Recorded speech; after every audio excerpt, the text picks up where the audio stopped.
역사 잠깐 거기 보면은 뭐 알로기파, 그노시스파 이렇게 나와 있는데 고대에 알로기파는 예수와 로고스를 구별해서 뭐 그거 하기 이전에 잠깐 그거부터 좀 한번 살펴보겠습니다. 그 인간론과 그 기독론의 관계 이게 먼저 역사가 먼저 나와 있네. 관계부터 잠깐 좀 먼저 보겠습니다. 그 전통신학에서는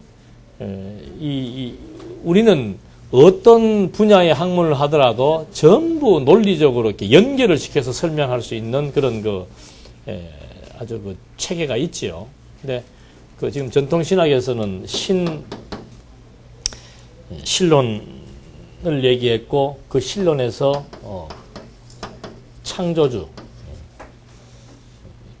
창조주를 강조를 했고 그 다음에 그 신이 창조주가 인간을 창조했는데 인간이 타락했고 타락했으니까 이제 누가 필요하겠어요? 그리스도가 필요하다. 이것은 이제 구원이 나오는 겁니다. 그러니까 하나님이 인간을 창조했는데 어떻게 창조했는가? 하나님의 형상 따라 창조했다. 형상을 강조하는 이유는 인간의 자유의지를 설명하기 위한 것이고 자유의지를 강조하는 이유는 그 자유의지에 의해서 인간이 타락했다라고 하는 것을 주장하기 위한 것이고 그렇게 해서 그 타락에 대한 책임을 인간에게 물게 하는 것이다. 그랬는데 타락한 인간에게 그러므로 타락한 인간에게 요청되고 필요한 것은 그리스도의 구원이다. 그래서 예수님이 인간의 타락을 알고 이제 구원자로 이 땅 위에 오셨다. 그래서 그가 이 땅 위에 오셔서 인간을 그러니까 기독론에 있어서 나타난 모든 그리스도의 어떤 위격이나 뭐 신분이나 직임이나 이런 것들은 전부 다 구원을 위한 것으로 이제 설명을 하게 되는 거죠. 그래서 이것이 하나님의 자기 계시가 아니라고 우리는 설명하는 거예요. 인간을 위한 것이냐, 신을 위한 것이냐. 그러니까 종교라고 하는 거. 이 종교라고 하는 것은 뭐 물론 뭐 말로는 뭐 최고의 가르침인데 최고의 가르침은 진리여야 합니다. 뭐 이것저것 뭐 내가 최고다, 네가 최고다 할 것도 없어요. 최고의 가르침의 내용은 그건 진리여야 하는 거죠. 그래서 이 기독교가 최고의 가르침이다. 기독교가 최고의 가르침인 이유는 뭔가? 이것도 우리는 또 설명을 할 수가 있어야 되는 거죠. 기독교가 최고의 가르침인 이유는 뭔가? 이건 바로 하나님의 영광을 계시한 것이기 때문이다. 그리고 그것을 우리가 어떻게 진리인 것을 입증할 수 있는가? 이게 이제 성경을 통해서 성경의 신빙성을 우리가 입증해야 되고 또 하나님의 존재를 확증해야 되고 이런 큰 중요한 과제들이 여기에 지금 다 담겨져 있는 거죠. 그렇게 해서 종교라고 하는 것은 결국은 관계는 물론 종교적 관계라고 하는 것이 사람과 하나님에 의한 과정을 통해서 형성되는 겁니다만은 종교의 궁극적 목적이라고 하는 것은 인간을 위한 것이 아니고 신 자신을 위한 거예요. 이것이 기독교를 절대 종교라고 말하는 이유입니다. 그러니까 보편적인 종교들은 전부 인간을 위한 종교입니다. 인간을 위한 거. 그래서 인간의 고난, 인간의 삶, 인간의 죽음, 인간의 뭐 생명, 전부 인간을 위해서 존재하는 것이 보편 종교 또는 이방 종교이고 절대 종교인 기독교는 뭐 섭섭하지만 우리를 위한 게 아니에요. 신 자신을 위한 거예요. 당신의 영광을 선포하는 거란 말입니다. 선포하는 도구로 쓰여지는 게 이제 사람도 되고 만물도 되는데 그 도구 중에 사람들 중에서도 또 하나님께서 기뻐하는 도구가 있고 미워하는 도구가 있는 거죠. 근데 우리는 그 기쁨의 대상에 들어가 있다는 거. 왜요? 좋아서.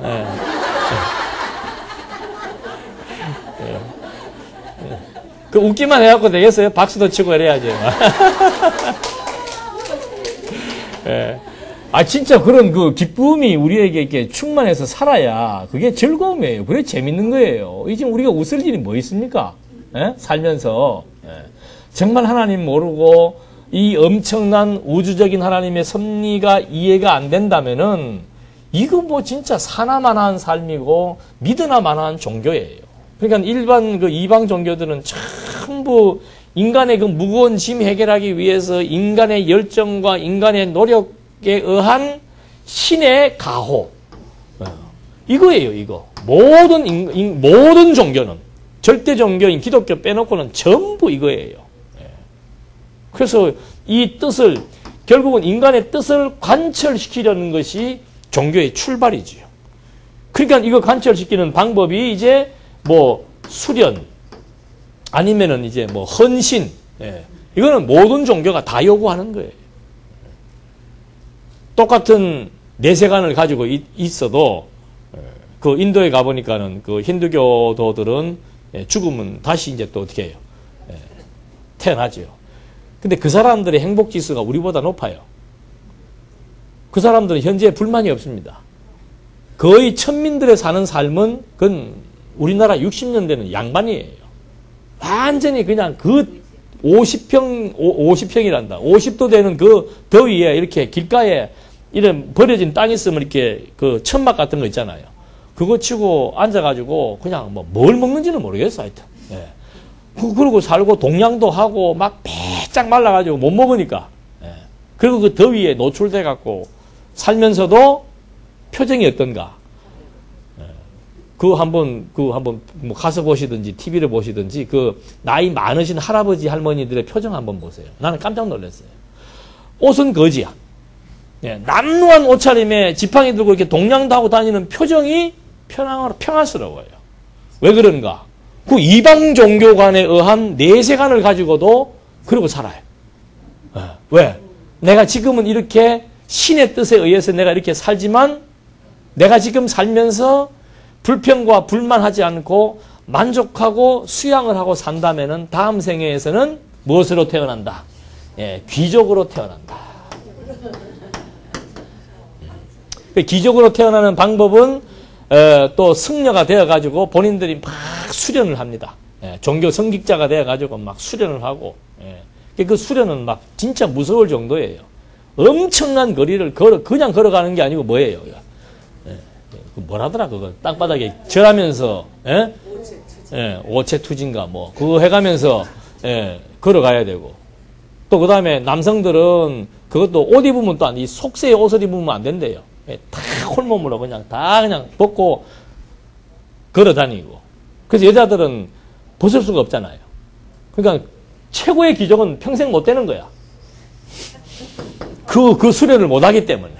예, 그 아쉬움이라 그러더라고요. 하여튼 놀라운 거는 그 사람들이 이방 종교, 인간의 뜻으로 출발해서 뭔가 자기의 이상을 추구해 나가는 그런 이방 종교인데도 그 사람들은 실제로 우리는 뭐 저부터도 뭐 암 걸린다면 뭐 어떻게 될지는 모르겠어요, 저도. 예. 뭐 평안이 유지될지 뭐 절망을 할지 그거는 장담 못 하죠. 예. 근데 그 사람들은 암 사형 선고 받아도 별로 그렇게 놀라지도 않는답니다. 왜? 예. 그러면 우리는 공부 하나만 해요. 예? 예, 아까 즐거워서 하신다 그래서 지금 생각이 나서 말씀드리는 거예요. 그러니까 우리가 이 절대 종교인 이 기독교에 의해서 정말 우리가 뭘 알려면 제대로 알아버려야 돼. 예, 제대로 알아서 진짜 그것이 사실로 믿어지는 만큼 현실의 어려움도 긍정적인 해석이 가해질 수 있고 미래에 대한 불안과 염려도 긍정적인 미래관에 의해서 걱정, 근심하지 않게도 되고 지금 현재 내가 어떤 위기를 만나도 넉넉하게 이길 수 있는 그런 신앙적 저력이 확신이 아니고서는 생길 수 없는 거죠. 그래서 참 저는 그거 가서 보고도 참 종교의 힘이라는 게 대단하다 하는 걸 보면서도 또 비교할 수밖에 없지요. 우리는 진짜인데. 이거는 허상이잖아요. 허상. 그래서 이 기독교의 그 절대 종교라고 하는 것에 대한 출발을 지금 우리 전통 신학들이 잘못 전개하고 있기 때문에 결국은 이방 종교의 행태하고 똑같이 간다는 거예요.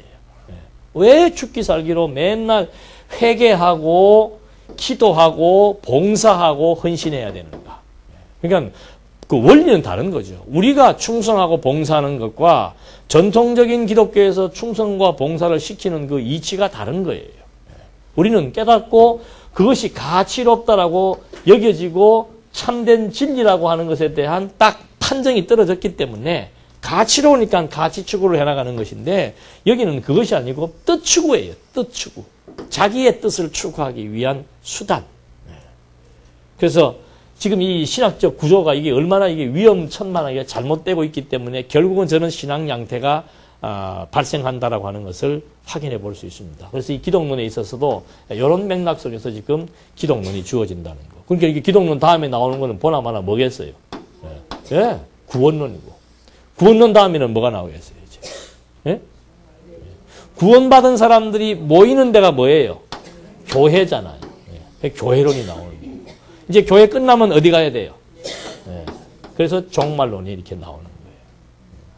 근데 우리는 신론을 얘기할 때도 창조주로부터 얘기하는 것이 아니고 무엇으로부터 얘기합니까? 예? 영원한 하나님. 차원이 다른 거죠. 그러니까 이게 영원하신 하나님이에요. 이 영원하신 하나님으로부터 출발하는 신관과 창조주로부터 출발하는 신관이 얼마나 이게 차이가 많이 나는 거예요. 그 창조주로부터 출발하는 의도가 있지요. 그 의도 역시도 인간에게 자유의지를 주어서 창조했다. 그 말을 하기 위해서 지금 신을 도입을 하는 거고. 우리는 신론이라는 것 자체가 뭔가 이 본체, 본질, 모든 것의 근원이신 신 자체를 지금 우리가 알기 위해서 신론을 개진하는 것과 타락한 인간에게 죄의 책임을 물기 위한 신관을 도입하는 것과는 엄청난 차이가 나는 거예요. 그러니까 여기는 맨날 모든 게 그냥 타락한 인간의 구원에만 초점이 맞춰질 수밖에 없는 거예요. 예수님도 인간 구원하기 위해서 왔고 인간이 구원받으려면 뭐가 있어야 됩니까? 믿음이 있어야 되고 그래서 믿음을 강조하는 거예요. 믿어야 구원받는다. 믿어야 구원받는다. 모든 시작이 여기로부터 시작했으니까. 타락으로부터 시작했으니까. 근데 우리는 구원도 믿어야 구원받는다는 소리 잘 안 해요. 어디로부터 시작하니까? 여기로부터 시작하니까. 여기로부터 시작하니까. 그래서 모든 것을 우리는 이 피조 세계에 발생되는 모든 것들을 우리는 계시라고 하는 용어를 통해서 다 함의해 버린다 이 말입니다. 뭐 단순하게 인간 구원, 뭐 인간 행위, 신이 얼마나 쪼잔잔하면 그래. 에? 인간 위에 군림하고 앉아가지고 뭐 좀 잘해라, 내라, 얼마 냈냐, 뭐. 그 어떻게 한국 기독교는 그런 신으로 만드는지 모르겠어요. 건물 하나 지어놓고 여기 뭐 하나님의 자리, 성부, 성자, 성령 자리 만들어놓고 이게 무슨 유치원 애들 소꿉장난하는 거지. 근데 그렇게 해야 수만 명이 모이는 거 아니에요. 바르게 하면은. 그래도 진리니까 그렇게 할 수밖에 없는 거죠. 그래서 이 신학적, 조직 신학적 구조만 보더라도 이게 이 출발점부터가 차원을 달리하는 겁니다.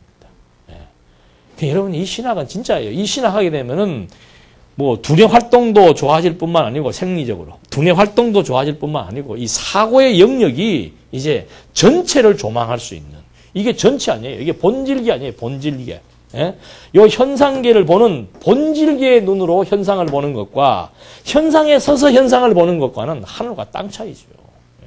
그래야 속이 터지는 거고 이 머리가 터지는 거고 마음이 넓어지는 거고. 바울이 그러잖아. 이런 설명하고 난 다음에 왜 이렇게 조잡스러운 것 같고 우리 서로 막 오해하고 마음 상하고 하지 말고 뭘 넓혀라. 근데 이게 안 넓어져. 이거밖에 없어요. 이거밖에. 그 어떤 그 작가가 그런 얘기를 하더라고요. 히말라야 산에 투어를 갔는데 자기는 그 히말라야 산에 가서 그 걸어가는 그 자연 앞에서 하루 이틀이 지나고 나니까는 아무 생각이 없어져 버리더래. 예. 내가 누구를 미워하면 뭐하나. 여러분, 저도 꼭 가보고 싶은 데가 히말라야 산인데, 예. 그거 가서, 얼마나 산이 무섭습니까? 저는 한번 옛날에 미국 가가지고 자연이 무섭다는 걸 처음 느껴봤어요. 이 무슨 나무가, 우리나라 산은 너무너무 이쁘고 아름다워요. 나무가 막 하늘을 찌르고 이런 계곡 밑에 막 나무들이 막 빼빼가 물도, 우리나라 물은 무슨 색이에요? 예, 뭐 이뻐. 근데 미국에 있는 깊은 산의 물은 검정색이에요. 예. 저도 바닷가에서 살아서 물만 보면 막 뛰어 들어가는 스타일인데, 거기를 보니까는, 막 빠질까봐 겁이 나더라고요. 자연이 무서워요. 히말라야 같은 데 보십시오. 동서남북 아무것도 없고, 뭐만 있습니까? 눈과 산밖에 없습니다. 거기에만 가도, 내가 누구를 미워하고, 원수지고, 뭐, 돈이 어떻고, 뭐가 어떻고, 갑시다, 이제 한번. 예? 돈 들여서 거기 안 가도 이 세계에서 넓은 산, 광활한 광야만 봐도 생각이 정돈되는데, 이 영혼의 원리를 가지고, 영혼의 개념을 가지고 이 세계를 바라볼 수 있다는 그 시각과 안목과 이 사상이라고 하는 것이 얼마나 이게 대단한 거예요. 지금 우리도 진짜 애들에게 어릴 때부터 물론 영혼 얘기를 바로 하는 건 아니지만은 이렇게 좀 폭넓은 시야, 폭넓은 사고를 가질 수 있도록 이렇게 교육을 해서 애들하고 같이 이렇게 대화도 하고 여러 가지 많은 생활도 하면서 이런 사고를 가지고 우리 스스로도 마찬가지고 교육도 마찬가지고. 아이고 인도 사람들 엉터리적인 내세관 가지고도 그렇게 죽음을 두려워하지 않는데 현실적으로 만족한데 우리는 시간마다 들어와서 이걸 배우는데도 문만 열고 나가면은 그렇게 다시 또 원점으로 돌아가고 그래서는 안 되죠 이거 진짜. 그래서 이런 신관도 이렇게 구원도 믿음만 얘기하지만 우리는 벌써 이 안에서의 구원의 의미를 설명할 수 있고 교회라고 하는 것도 구원받은 사람들이 모여서 예배하는 데가 교회인 줄 알아요? 예배하는 데가. 그게 이방 종교라니까. 여러분 초대 사도 시대 때 그리스도인들이 이단이라고 지목받게 된 요인 중에 하나가 뭔가 하면은 건물이 없었다는 거예요. 여러분 지금 한번 생각해 보십시오. 모든 종교가 다 뭐가 있습니까? 신전이 있는 거예요. 근데 그리스도교만 뭐가 없어요? 신전이 없는 거예요. 그러니까 뭐예요? 이단이지. 초대교회 때 그래서 이단 소리도 듣게 된 동기 중에 하나가 그것도 요인으로 작용을 했다 그래요. 그러니까 그런 인간이 사고를 가지고 있으니까 초대교회 때는 목적은 뭐밖에 없습니까? 모이면은. 말씀 공부하고 나면 배고파요, 안 고파요? 그 두 가지밖에 없다니까. 공부하고 밥 먹고, 공부하고 밥 먹고. 어떤 때는 막 1년씩 합숙훈련을 해가지고 공부하고 밥 먹고, 공부하고 밥 먹고. 우리는 1년 동안 짧게 하는 게 아니고 평생 동안 조금 공부하고 밥 많이 먹고.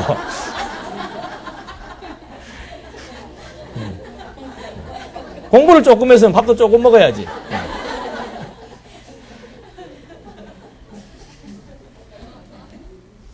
그래서 이 교회관이라고 하는 것도 참 사람들은 보이는 것에 현혹되고 보이는 것을 좋아할 수밖에 없는 타락성을 가지고 있습니다. 그러니까 구약시대 때 하나님께서 뭐 만들지 마라? 보이는 거 만들지 마라 이거예요. 보이는 거. 지금은 건물은 있어도 좋고 뭐예요?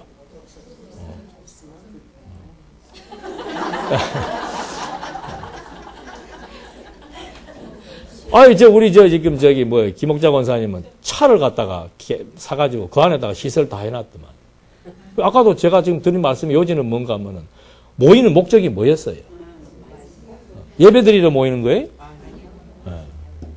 성경 공부하려고 모이는 거예요. 5명 모이는데 이렇게 큰 건물 필요 있습니까? 없지요. 그러니까 가정에서도 모일 수 있는 거예요. 초대교회 때는 거의 가정, 좀 숫자 많으면 회당, 특별히 이렇게 할 게 없는 거예요. 날 좋으면 들판, 예수님도. 그러다가 245년부터 시작해서 이제 물론 사람이 많아지니까 건물이 필요했겠지요. 근데 그 건물을 그냥 공부하기 위한 학교로만 쓰면 되는데 이걸 자꾸 종교라고 하는 테두리로 건물을 보기 시작하니까는 건물을 어떻게 해야 돼요? 치장을 해야 돼. 자꾸. 예. 그래서 그 치장에 불을 붙인 인간이 4세기에 등장한 콘스탄티누스 황제예요. 완전히 불 붙여놓은 거죠. 미화시켜 놓은 거예요. 그래서 막 건물을 치장을 하고 내부를 치장을 하고 성가대가 이때 생겨났어요.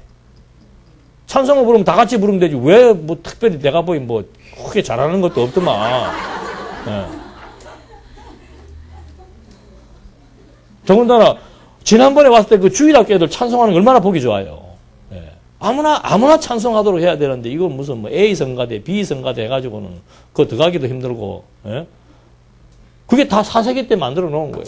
예. 우리도 또 몰라요. 또 좀 한 20년, 30년 지나고 나면 이제 우리도 옷 입자. 예. 그러니까요. 안 계시면 이제 그 말 나온다니까. 옷 입자. 예. 지금도 옷 입고 싶죠? 뭐 또 아니요. 좀 그래도 더워서. 예.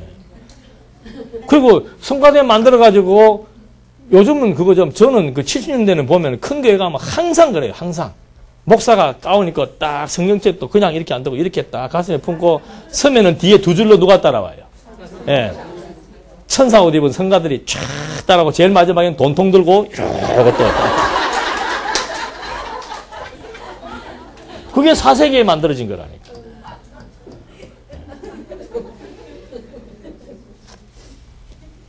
그 지금 신문에 자꾸 그거 쓰는 거예요. 근데 목사님들이 자꾸 반송시킨다네 요새는. 보기 싫어서. 대리자가 어디가 있어요, 대리자가.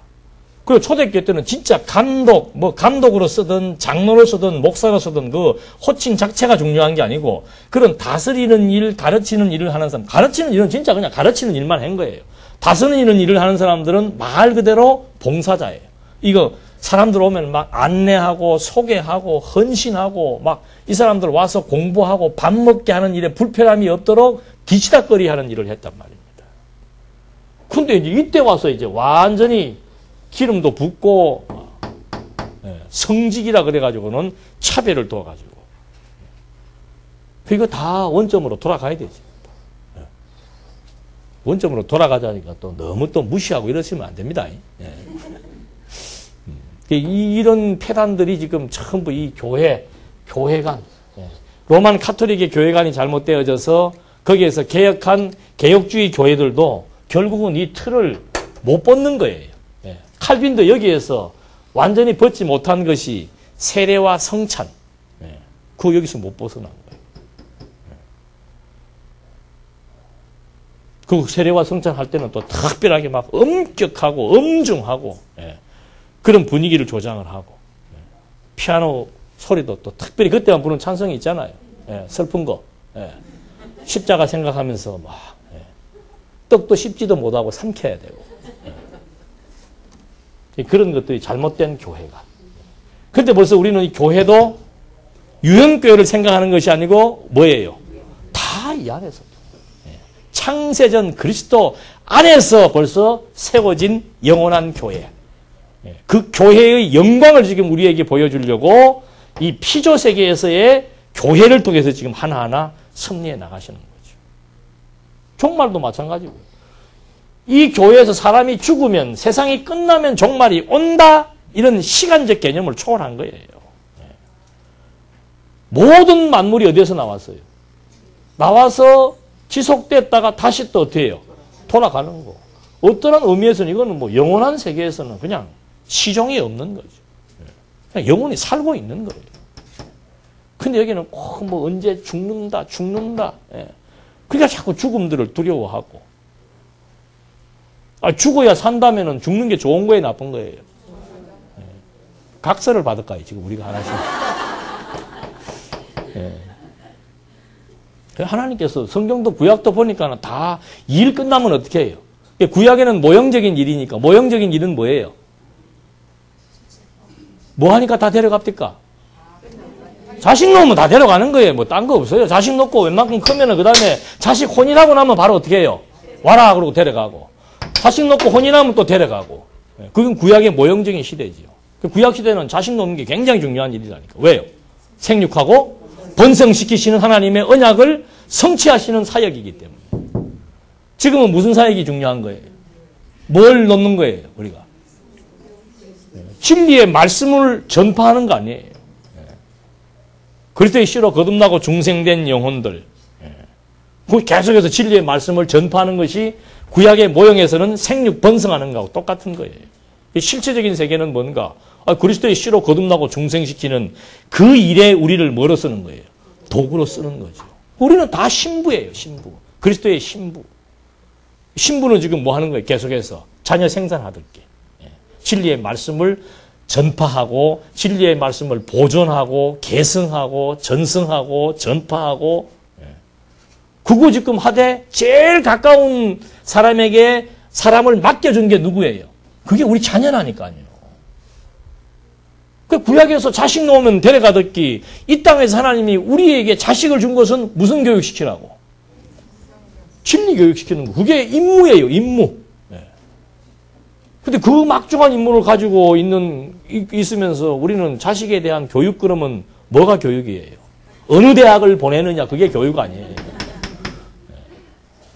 그래서 그런 것들이 바뀌어야 되죠, 바뀌어야 돼. 제대로 알면은 참, 우리 늘 그리는 이 원이지만은 참, 바울도 모든 것이 어디로부터 나왔다? 이거예요. 이게 본질의 세계죠.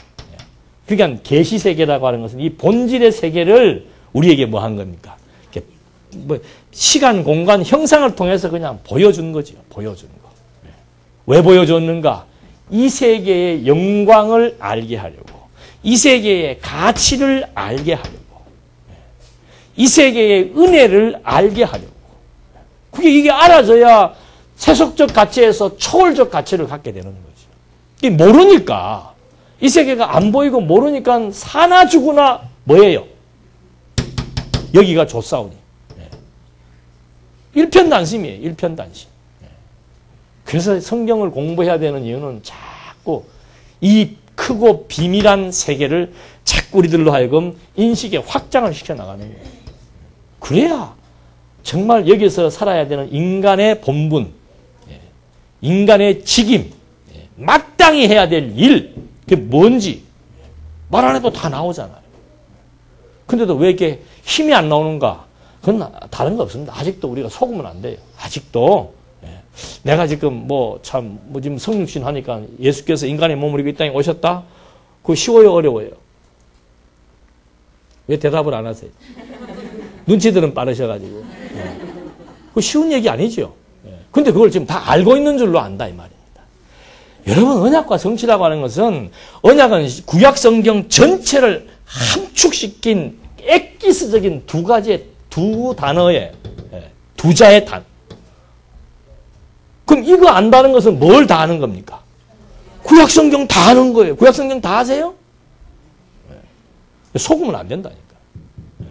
그러니까 야고보가 행함이 없는 믿음은 죽은 믿음이다. 그 말의 의미가 뭔가? 내가 이 세계에 대한 믿음이 있는 만큼 실제 내 삶은 그대로 반영된다. 그 말을 하는 거죠. 그래서 우리는 참 하나님께 그래도 감사한 건 우리는 죽을 때까지 한꺼번에 돌을 터득해 버리면 어떻게 해야 돼? 가야 되는데. 그래도 조금 오래 남겨두시려고 조금씩 돌을 터득하게 해서 오래 사세요. 공부.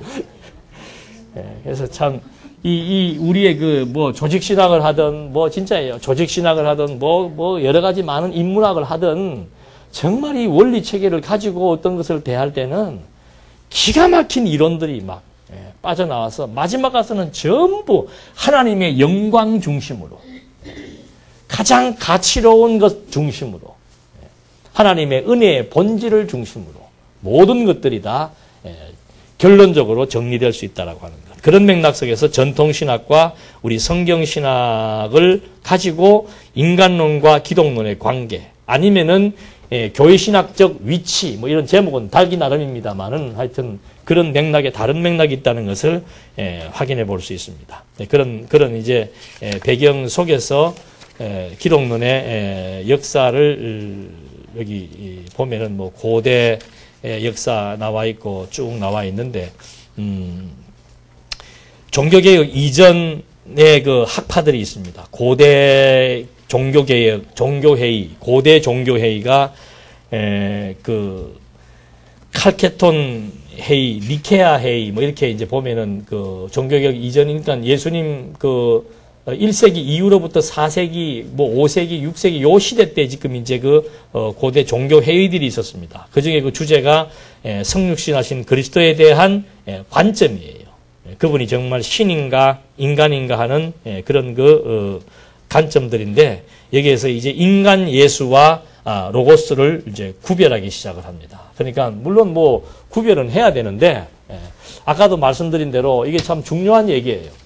나타난 예수. 이 나타난 그리스도의 이 몸을 중심으로 이분이 신인가 인간인가라고 하는 문제를 제기한다는 거. 이거 문제 자체가 이제 문제의 걸림돌이 된 것이죠. 그러니까 말 그대로 신이 인간의 몸을 입고 왔다는 것은 뭔가 하나님이 당신을 우리에게 보여주려니까는 우리처럼 보이는 우리와 똑같은 성정 이걸 통해서 보여줄 수밖에 없지요. 그래서 인간의 몸을 입고 오신 것이다 이 말입니다. 그러니까 그렇다면 이 인간의 몸은 어떤 몸인가? 지금 일반 학자들은 무슨 얘기를 하는 겁니까? 이 나타난 이 몸 안에 신성이 있고 인성이 있다고 얘기를 하는 거예요. 성경은 그게 아니다. 하나님이 뭘 입은 거다. 쉽게 얘기하면 신이 인간의 몸을 입고 이렇게 지금 이제 우리에게 보여주신 것이다. 그 얘기하고 이렇게 나타난 그 예수 안에 신도 있고 인간도 있다라고 하는 말하고 이제 차이점이 무엇인지를 이제 우리가 한번 이 과정들을 살펴보면서 하나하나 점검해 보도록 그렇게 하겠습니다. 그렇게 해서 이제 보통은 이제 그 신을 강조하는 경우가 있고 인간 예수를 강조하는 경우가 있습니다. 그러니까 신이 인간의 몸을 입고 왔다라고 하는 말은 신이 당신의 신의 본성이라고 하는 것은 이거죠. 신의 본성. 나타난 예수는 요걸 이제 인성이라고 얘기합니다만 우리는 이제 이걸 갖다가 계시체라고 얘기하는 거예요. 계시체. 본성을 계시한 계시체니까 그거 이제 인간의 몸, 육 있는 몸이다라고 얘기를 하는 겁니다. 요한 1서, 2서, 3서에 보면은 그 시대에도 벌써 예수께서 신이라고 강조해가지고는 육체의 몸을 입고 오는 것 자체를 부인한 겁니다. 신이 인간의 몸을 입을 수는 없다. 왜 그랬는가? 그건 이원론이에요. 여기 보면 신의 세계가 있고 인간의 세계가 있다. 신의 세계는 선한 세계고 인간의 세계는 아주 악한 세계이다. 근데 어떻게 신이 인간이 될 수 있겠는가? 라고 하는 그런 그 이원론적 사고에 의해서 여기 온 예수는 신이지 인간이 아니다. 이런 주장과 아니다. 뭔 신이 인간으로 오냐. 그냥 인간인데 보통 인간보다는 조금 능력도 있고 또 도덕적으로 모범이 되고 또 착하신 분이고 이런 정도의 인간이지 그를 갖다가 신으로 해서는 안 된다. 아니다. 신이 인간의 몸을 입고 왔다는 용어를 쓰면서도 그럼 나타난 이분은 신인데 이분이 신인데 그러면 이분은 그러면 신이라면 인간이 아니냐? 아니다. 인간도 있다. 인간의 속성도 가지고 있다. 그럼 신이냐? 신의 속성도 가지고 있고 인간의 속성을 가지고 있다. 누가? 신이. 좀 어렵죠? 자, 다른 그림을 그립니다. 이게 신이에요. 이걸 갖다가 일위라고 얘기하는 겁니다. 한 분의 신이라 이 말입니다. 성경은 유일신을 얘기하잖아요. 그러니까 하나님이다. 삼일체론도 하나님은 한 분인데 어떻다? 한 분인데 세 분이다라고 얘기하는 것처럼 여기도 지금 신이 한 분인데 그 신 안에 뭐가 있다? 또 신의 속성이 있고 인간의 속성이 있다. 이게 이제 보통 양성론, 양쪽에 성을 다 가지고 있다 이 말입니다. 양성론. 양성이죠. 양 두 개 다. 그러니까 이 신 안에 신성도 있고 인성도 있다. 이 얘기를 하는 겁니다.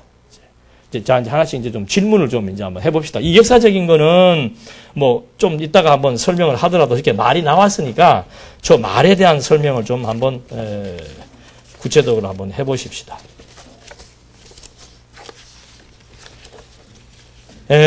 이제 그 신에게 문제는 이제 뭔가 하면 신에게 인성이 있다.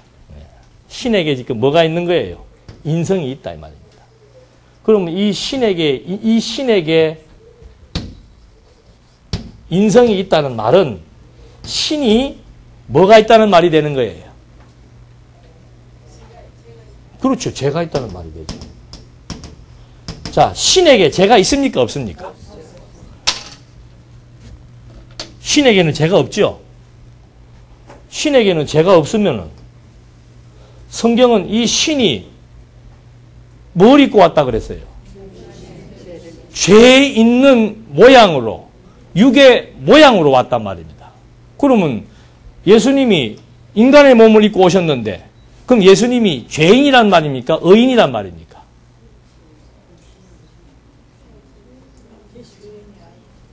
네, 죄인이 아니란 말이 이제 그래서 나오는 거예요. 그 죄인이 아니라면은 그걸 이제 요한 1세에는 예수의 육체로 오심을 부인하는 자가 뭐다? 네. 육체는 뭐예요? 육체는 죄 때문에 죄의 몸이에요. 그럼 예수가 죄가 있습니까? 없습니까?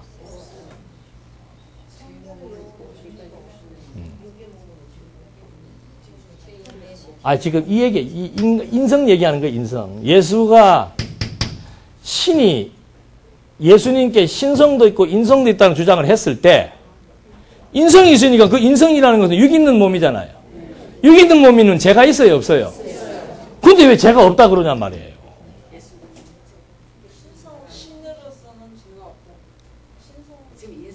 지금 인성 얘기하는 거니까. 네. 죄인 몸이잖아요. 근데 신에게 죄가 있으면 됩니까? 안 됩니까? 그럼 뭐예요, 그럼? 네. 그 말이 안 되는 교리를 지금 전통신학에서 지금 4세기 때부터 지금까지 이 주장을 하고 있는 거예요. 그게 왜 그런가?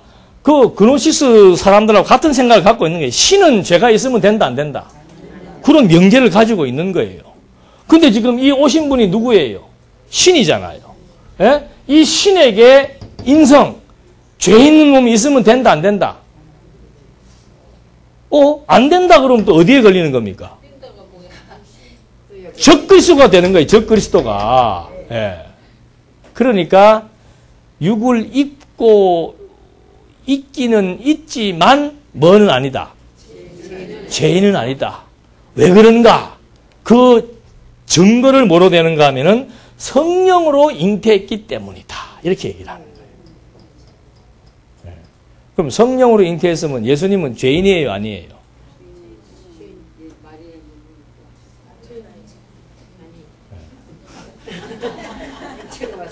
네. 이건 한 학기 내도록 해야 될 것 같은데 보니까. 네. 그럼 이 신이 죄란 말이에요? 죄인이란 말이에요?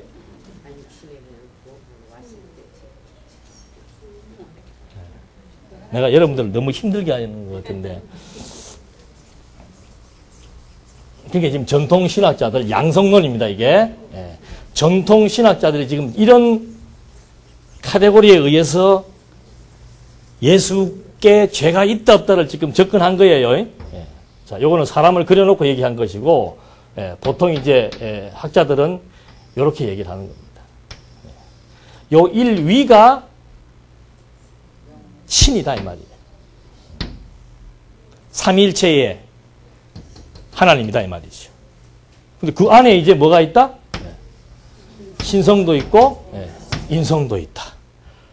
자, 근데 이 인성은 반드시 육이 있는 모양인데 육이 있다라고 하는 것은 이미 이것은 뭐예요?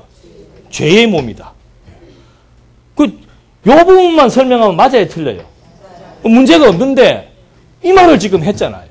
그러니까 당연히 뭐라고 반문할 수밖에 없는 건 당신들은 지금 신이라고 했잖아. 근데 그 신에게 신이 무슨 죄인이 되냐, 신이. 하나님이 죄인입니까, 아닙니까?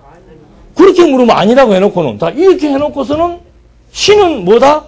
육 있는 모양으로 왔으니까는 죄의 몸이다라고 말을 해야 되는데, 그게 어떻게 그러면 신이 어떻게 인간의 몸을 입은 그 인간의 몸이 육 있는 몸이고 죄인의 몸이라는 것은 납득이 가는데, 이 그림을 그려놓고 이 얘기를 하려고 그러니까는 당장 이 질문이 나오는 거 아니에요.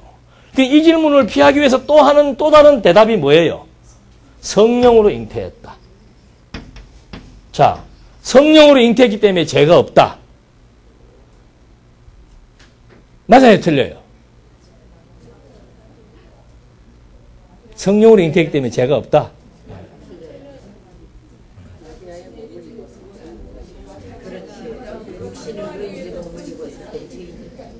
그러면 성령으로 잉태라고 하는 말은 마리아의 이렇게까지 튀어나오지도 않았지. 마리아의 배에 짝 점으로 잉태되는 순간, 이걸 우리는 지금 생명체라고 보잖아, 현대의학에서. 성경도 마찬가지고. 이것이 죄의 몸이에요? 아니면은 죄 없는 몸이에요?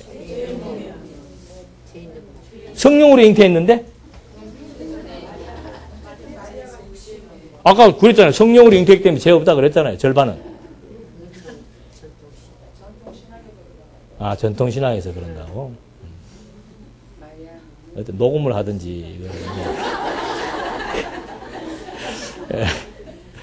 하여튼, 그러니까 이제 성령 잉태라고 하는 말을 이 사람들은 갖고 오는 거예요. 성령으로 잉태했기 때문에 죄가 없다. 그럼 이제 또 뭐라고 질문을 하고 싶습니까? 그러면 언제 죄인이 되었냐라고 물을 거 아니에요. 성령으로 잉태했으니까 좋다. 요거는 그러면 죄가 없다 치자. 그러면 몇 개월째부터 죄인 되었냐? 예수님은 언제 죄를 짊어지셨다? 십자가에서. 그럼 예수님이 십자가 이전까지는 죄가 없다.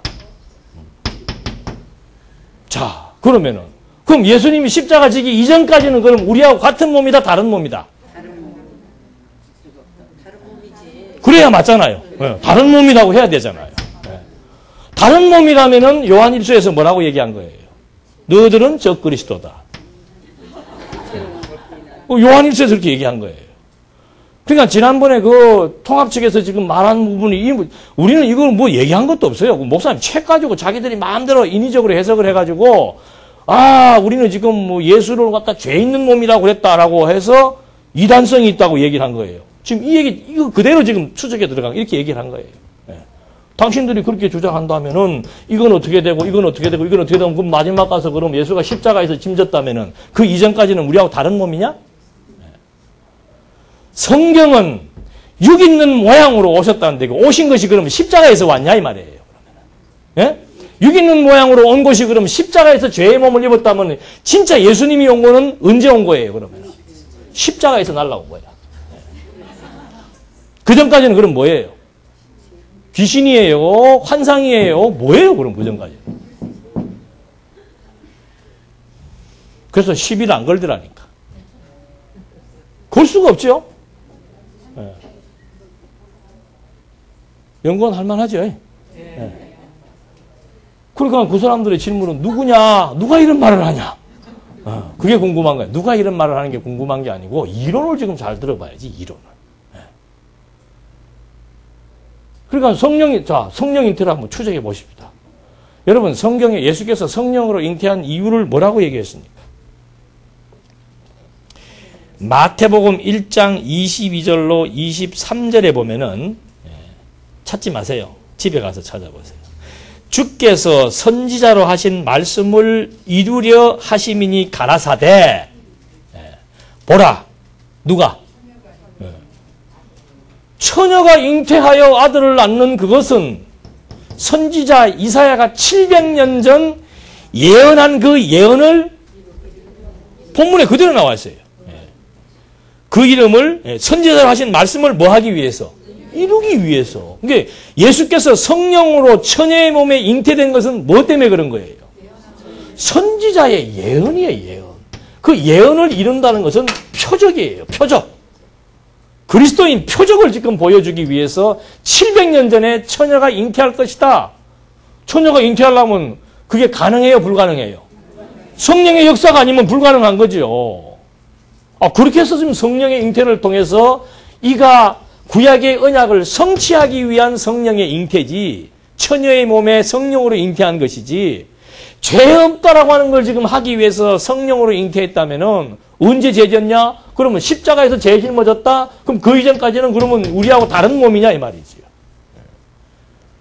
성경에는 여러 군데 보면 예수는 전부 다 무슨 몸으로 왔다? 육 있는 몸이다. 육 있는 몸이다. 육 있는 몸이 그게 육체예요. 육체로 오심을 부인하는 거. 그러니까 또 뭐라고 그러는지 압니까? 육체로 성령의 잉태라고 하는 그 성령 잉태의 성격은 뭔가? 그거는 육체가 아니고 생명체다. 생명체는 언제예요? 아담이 타락하기 이전이죠. 그럼 그 말도 그 말이에요. 타락하기 이전에 아담이 죄 있어요, 없어요? 그러니까 죄 없는 몸이잖아요. 그러니까 성경에는 죄 있는 몸으로 왔다 그랬는데 이 말도 자기의 이론을 주장하기 위한 단서가 안 되는 거예요. 그러니까 처음부터 이게 걸리는 거예요. 여러분, 그 계시체라고 하는 그 말의 의미가 그게 중요한 얘기예요. 이렇게 설명하니까 이거 뭐 신에게 이렇게 얘기해 버리니까 또 한 가지 문제 또 얘기하면은 아니 신에게 인간의 속성이 있을 수 있습니까? 없습니까? 신의 속성과 우리의 속성이 같아요? 틀려요? 하나님은 창조주고 우리는 피조물이고 하나님은 절대자고 우리는 상대성이에요. 어떻게 상대적 절대적 존재 안에 이 피조성이 들어가 있냐 이 말이에요. 하나님은 창조주고 자존자고 영원한 속성을 지니고 계신데 어떻게 인간이 가지고 있는 그런 속성을 신에게 같이 부과될 수가 있냐 이 말이에요. 그것도 성립이 안 되는 거죠.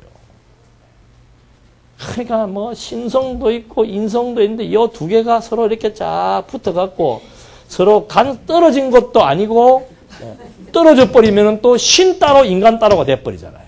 그러니까 떨어져 있는 것도 아니고 또 서로 붙어 있기는 붙어 있는데 서로 간섭하는 것도 간섭 안 하면 그러면 이 인간은 어떻게 되는 인간이에요?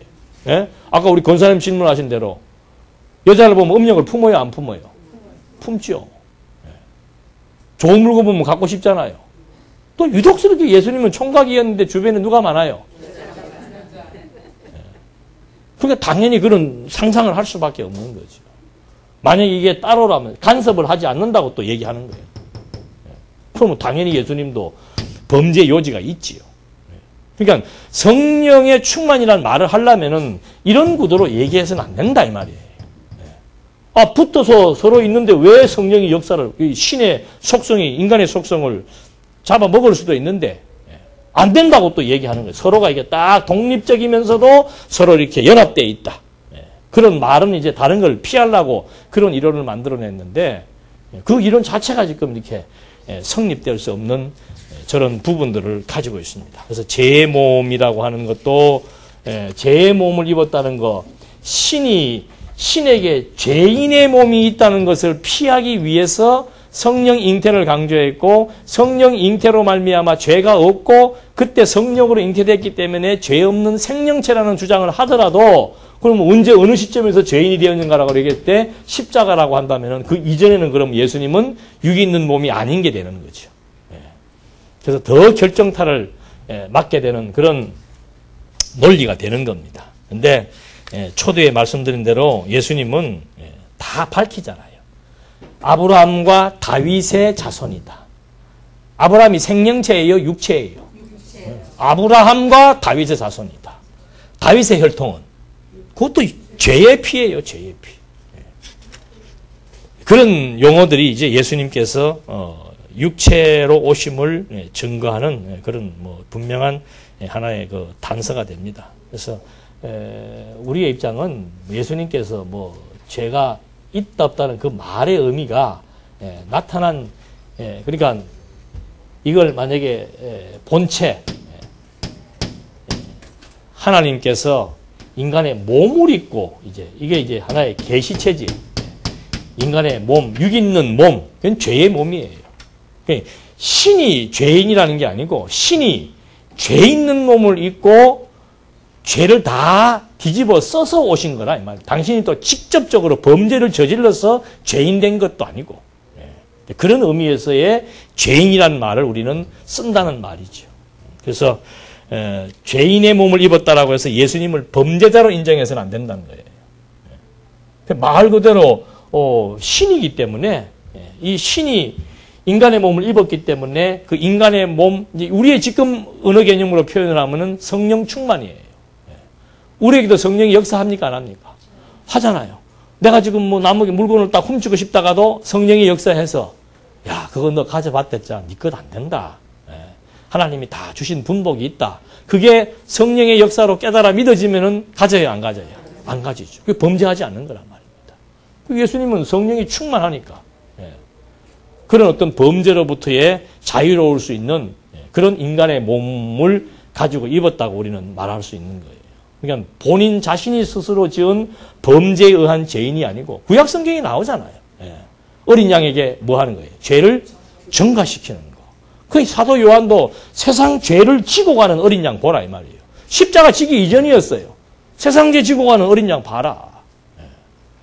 그런 맥락에서 예수의 죄의 몸, 육 있는 몸에 대한 이해를 우리가 분명하게 할 수가 있습니다. 그래서 그 신성과 뭐 아까도 말씀드렸습니다. 신성과 인성이 유기적으로 연합했다 하는 그런 문제에 대해서도 저렇게 신성과 인성이 연합하는 게 아니에요.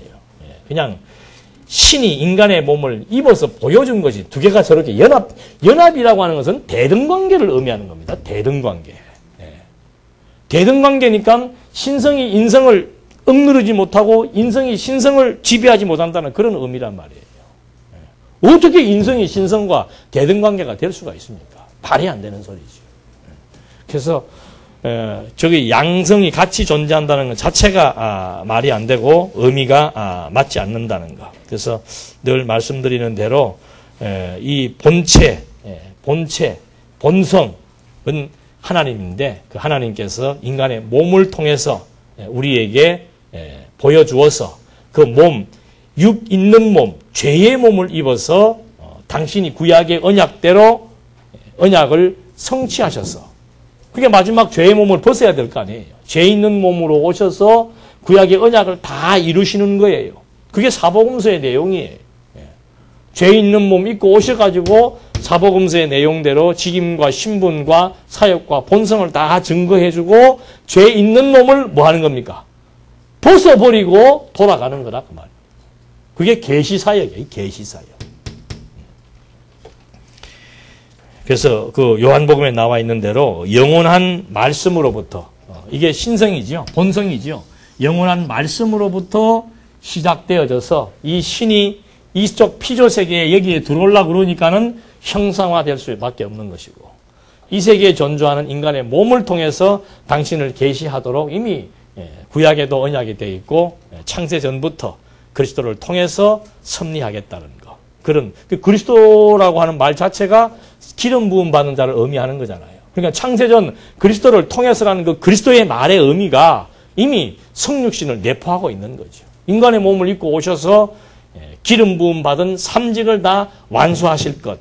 그게 그리스도를 통해서 하실 일이고 그 그리스도에게 주어지는 것이 하나님의 아들로서의 사역, 직임, 그 다음에 신분의 변화 이런 것들을 지금 다 에베소서 1장에 나와 있는 그 약속대로 그 작정대로 성취하시는 내용들로 우리는 그리스도에 대한 본성과 계시성을 확인해 볼 수 있는 겁니다.